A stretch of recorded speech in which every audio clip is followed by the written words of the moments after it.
From Europe to North America, Africa and Asia and beyond, Ayotunde Coker has become one of the most recognized names in the industry after 25 years of great work. Today, he's leading the digital revolution in Africa and especially Nigeria. Ayotunde, thanks a lot for talking to me. Thank you. We spoke last time, it was 24 months ago, I think, at the Finance Investment Forum in London. What's changed since then in the African data center markets, and what's Africa's place in the global stage today? First of all, congratulations on the progress with the data economy. Thank you. It's fantastic, the quality of the content. And Thank you very in much. 2 years, I presume. And what's changed in Africa? First of all, at the time Africa was going through the, Nigeria was going through a recession. There was the, also the recession in Africa with all countries that actually were commodity-based countries. Although some non-commodity-based countries were growing, but broadly there were some issues around Africa. But nevertheless, we continue to invest in Rack Center, in our capacity, in building the brand, in building a great ecosystem, which is what we have now. What's changed in Africa is that most of those economies are now growing. Nigeria is on a growth path. It's it's a tough exit from the recession that we had, but it's systemically important in the region we're in West Africa. There have been other sort of change, different rates of growth around the place, but fundamentally something's changed about Africa. The recognition for the need for broadband penetration, some progress being made. The penetration into the inland is still an issue. Very well served by undersea cable capacity. What's changed especially also, on the west coast? Especially on the west coast, there are 5 undersea cables up to Nigeria, a couple of cables to South Africa, and the third one coming in, the ACE cable. What's changed is the recognition of the demand for data. What's changed is more interest. I mean, some amazing growth in South Africa that we've seen over there with the growth of companies like Terraco, with companies like Microsoft increasing footprint over there. What's changed is Rack Center is a household name. We've built a fantastic ecosystem of connected carriers. We have about 28 carriers and ISPs connected in Nigeria. Okay, all in Nigeria. All in Nigeria, but we connect all the undersea cables at Rack Center. So every country on the Atlantic coast of Africa is actually directly connected by fiber to Rack Center in Lagos. Okay. We've seen other companies make progress in East Africa. Icolo.io's launch, East Africa Data Center, and the acquisition by Newtel with Liquid Telecom, and they've been committed to creating more data center base in Africa. So a lot has changed, actually. A lot has changed in a positive way. A significant increase in capacity and take-up of the data center space. I mean, at Rack Center, we're expanding, we're doubling our capacity right now to 1.5 megawatts, which will actually come on stream in just a few months. Okay. And we're already looking to how do we double that capacity. Okay. So there's a change. So you're going to be at 3 megawatts? We'll be moving into being a 3 megawatt facility in the next 2 years beyond that. So okay, so 2020, 2021. Yeah. Yes, 2019 1.5 megawatts, 2020, 2021 we're moving towards the 3 megawatts. Where's the money coming from for the expansion? Okay, so the money for the expansion is coming from investor partners that we have. I mean, a lot of my time is actually spent around what I call contextual business development. Okay. Our business development is just not about Africa. It's about making sure that the world understands the capacity we have in Africa, but it's also understanding what is changing in the world that we have to make available in Africa, that attracts the multinational companies, that attracts the cloud players and so on. I mean, at Rack Center we have a comprehensive cloud ecosystem. And as companies like Equinix have shown, Rackspace and so on, the ecosystem is absolutely important. The carrier neutrality is a uniqueness that's been demonstrated to succeed, and that's what we're building on. So we're working with key investors, and we're owned by Jagal, a very well respected industrial conglomerate in Nigeria. So we have a variety of sources of funds that to match with our using of funds to expand the capacity we have. We also see a significant, the shoot really of uptake of cloud in Africa. That's an example of what's changed. From an enterprise side, a consumer side, or both sides? Across the board. Okay. Increasing recognition of the importance of sovereign data rules. As long as they're implemented to known world-class standards, that's fine. It's Africa's prerogative to host its own data in Africa. We're seeing that change starting to happen now. So in the 2 years, there will be many, many positive changes in the right direction. That means that we will see capacity increase. Okay. Coming down to the data thing, and I have a hypothesis that really about Africa, having been working in Pan-African roles for the last few years and getting some insight into Africa. If you use the telco example, where the transformation of telco take-up in Africa was that you could buy airtime on the go as you could afford, on as a pay-as-you-go basis. Which is what happened with cloud nowadays. This is what's happening with the cloud nowadays, exactly. It's the past repeats itself. And I call it the sachet economy. Some people won't buy a pack of cigarettes, they'll buy 3 sticks or 4 sticks as they want, or a pint of milk, they'll buy small sachets as they need. Okay. And that Sachet economy. The sachet economy, that's what's happening. So the way you create the sachet from technology infrastructure is through cloud. Okay. People, and we're seeing a diversity in the shape of cloud now. You have corporates that will consume cloud, private cloud, from a whole range of providers in Africa now, IBM, Oracle, Microsoft, and so on. And other cloud players are looking to come in South Africa. You have Amazon Web Services now having a footprint there. That's another thing that's changed in the 2 years. The arrival of the hyperscalers. Exactly. And the way cloud is going to transform the consumption of technology services, especially with the SMEs. So the corporates, what I call the SMEs of the professions, architects, doctor surgeries, engineering firms, accountancy firms, schools, and universities.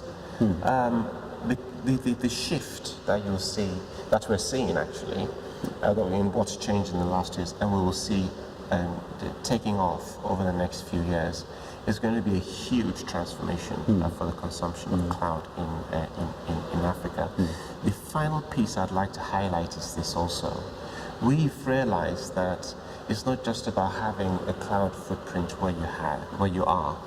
You have to be hugely interconnected. Because you hold the data in one place, you need to be able to consume cloud services and content from across the world to around the core of the data you have. And that's what we're doing. We have that interconnectivity, having the content distribution network ecosystem and a content distribution frameworks to do that is what we have in place now in anticipation of, starting to get traction, but in anticipation of that significant growth. It's actually quite interesting because then we start to enable the creation of content in Africa. What about digital exploitations? Do you have any names, for example, in mind when it comes to Africa, of who's the next Google, who can be the next AWS? Can we have an African AWS? Can we have an African Alibaba? Are we going towards that direction? It will take a while, but is that something you envision? Well, we may well do. Look, you see Nollywood now, who's that only second to Bollywood. Who knows? There might be a trajectory actually to, I'm not sure actually, but there might be a trajectory that surpasses Bollywood anyway. But that's emerged despite the fact that we have other players. I think having a digital ecosystem of many cloud providers, a rich ecosystem, is very important for the continent. Because you see, cloud provision isn't one solution. the providers are actually quite complementary because they focus on different areas. There's nothing wrong with an African-based and sort of nurtured provider to become a mega player. The situation in Africa is a lot more open, slightly different, I guess, to the dynamics that existed with key players that came out of Asia. But nevertheless, that hasn't stopped some key players, stars and so on, coming out of Africa. And I think it'd be it would probably not be the right assumption to say something will not emerge in Africa, because cloud services, you always have the homegrown solution in the environment of all the other global players, and they're complementary. The example I use is like having a shopping mall. In the UK, you could have House of Fraser in the shopping mall, you could have Debenhams in the shopping mall, and they coexist. There are overlaps, but you get benefits across footfall, across and you have small specialist providers, in the shopping mall.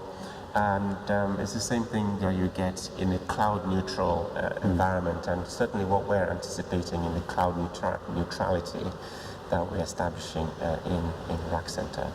One quick statistic as well, Xylem Analytics showed that South Africa actually has about half the installed co-location footprints as the rest of the whole of Africa.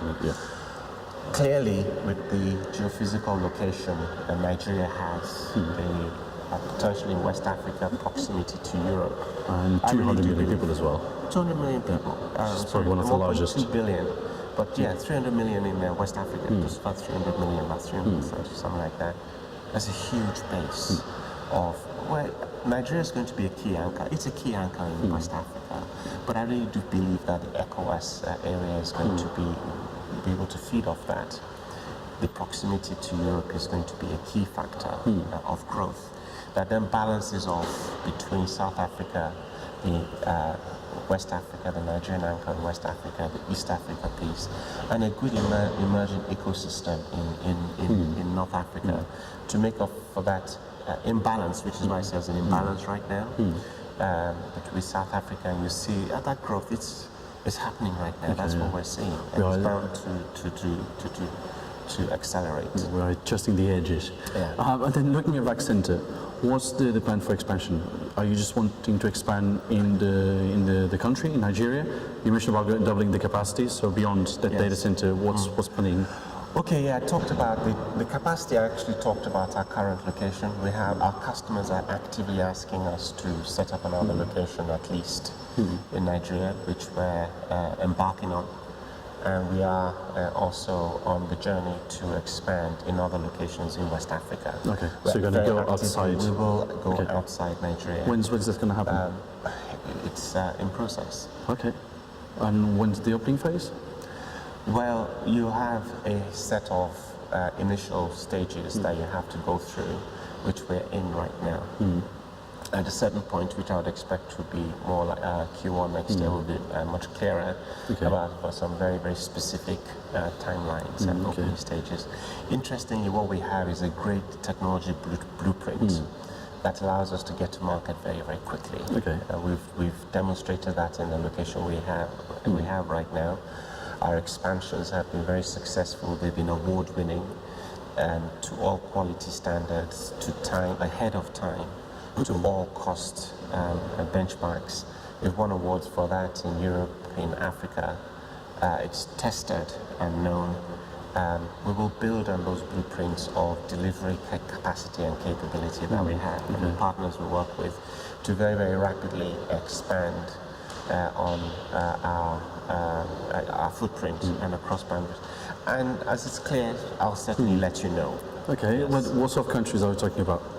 Is it neighborhood countries? There's a natural rationale for Francophone and Anglophone in West Africa.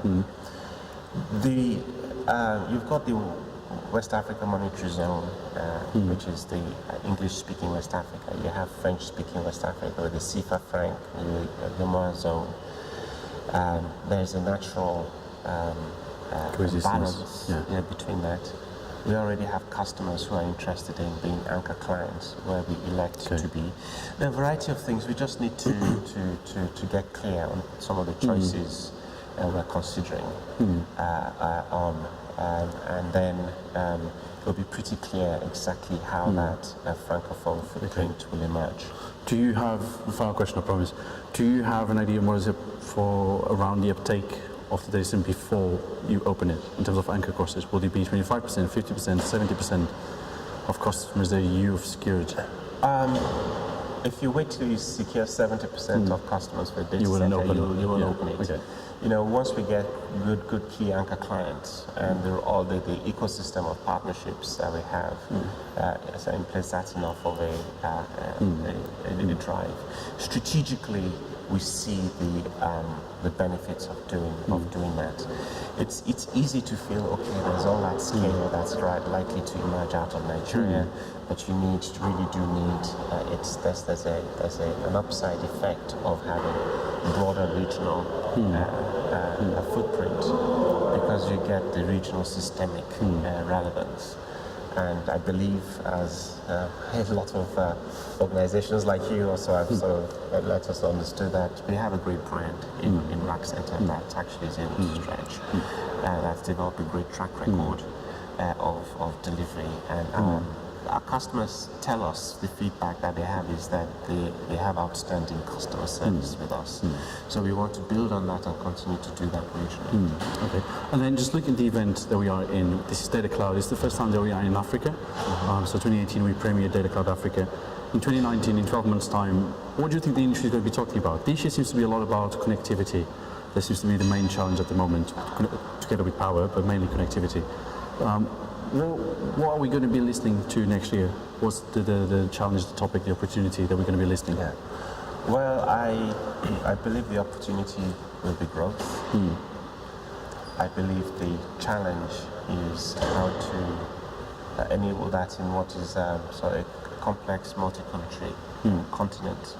It's 54 countries, francophone, anglophone, lusophone, by and large.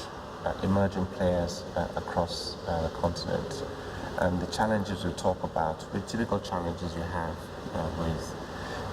in the data center world. But I really do believe that we should be addressing issues around how we get the kind of strategic funding on the continent that we need to grow, because we immediately work with one disadvantage. Our cost of funds are significantly higher. They don't come with the right characteristics that you need in the data center world. That gets you to that tipping point where you've established your own brand and scale and so on. Spent quite a lot. But even then, exactly. But even then, we need to have some frameworks in place somehow, perhaps with some of the development banks that we have, perhaps with some of the international DFIs. With some very, very deliberate action to make sure that we invest in that infrastructure that underpins Africa. Why? We've talked about the impact of cloud. We have a very young median age in Africa, 18 to 21, depending on how. But it's very youthful. Yes, it's very youthful. You know, that should be fantastic demographic dividend, underpinned through technology. Even if they go into agriculture, the agriculture now, the value chain is underpinned through technology, increasing mobile technology, cloud technology. You know, the feature phones are now a thing of the past. You know, we now find that the shipment of smartphones has exceeded feature phones into Africa. Penetration of broadband, and I think 4G LTE is something that will be a fantastic delivering technology for broadband in Africa. Now imagine SMEs that are the backbone of employment and growth in Africa, being able to consume technology to become much more efficient. That creates a virtuous cycle of growth and employment. It's the famous snowball that it then becomes a snowball. Now that is the absolute justification that DFIs need to demonstrate the fact that we have to have a very focused flow of the right technology for the right players to create the ecosystems that we need to underpin the growth of Africa through technology. It evens out the growth profile in Africa. When I started talking, I talked about the fact that in 2016 we had the recession in the commodity growing parts of Africa, commodity dependent, countries in Africa. But then the non-commodity countries were growing because their commodity prices input prices were low. So commodity prices are up. Those other countries now have higher commodity input prices. The leveling field is going to be through agriculture, it's going to be through industry. But all of that is underpinned through technology infrastructure for us to get the levels of efficiency and productivity to make us competitive in Africa. Then all of the things we hear about, the new frontier and the potential, Africa realizing its potential and stuff like that, then all of those things will happen. But we just got to make it happen. We've got to make it happen. And to make things happen, you put in the input things, you put in the changes, you put in the infrastructure, you need the tools to make it happen and take some of the risk. But quite a lot of this has already been de-risked by companies, like demonstration of what's happening with companies like ourselves and other companies in Africa that are growing Taraco and Liquid. Main One and Global Cables, all those guys. Cable systems. We have 5 cable systems. We've got the wax cable system. ACE cable system is expanding. Liquid is doing some good job into getting penetration of fiber into Africa. Those are the key activities we need. We now need to really accelerate that as a concerted effort in a profitable way. It has to be, and it's possible to really put the building blocks in place for Africa's transformation to happen. It's something I'm personally passionate about in terms of what I do in making this happen. Okay, sounds good, Tony. Thanks a lot for talking to me, and hopefully it won't be 24 months until we speak again. Perhaps not. And one of the other things that's changed actually is the launch of the African Data Center Association, which is going to be a key catalyst in making this happen. 28 members out of 85 in the country, so fantastic start. To start with. Yes, only the beginning. But thanks a lot for talking to me. It's a pleasure. Don't forget you can follow the Facebook and LinkedIn, and also visit the website on www.economy.com.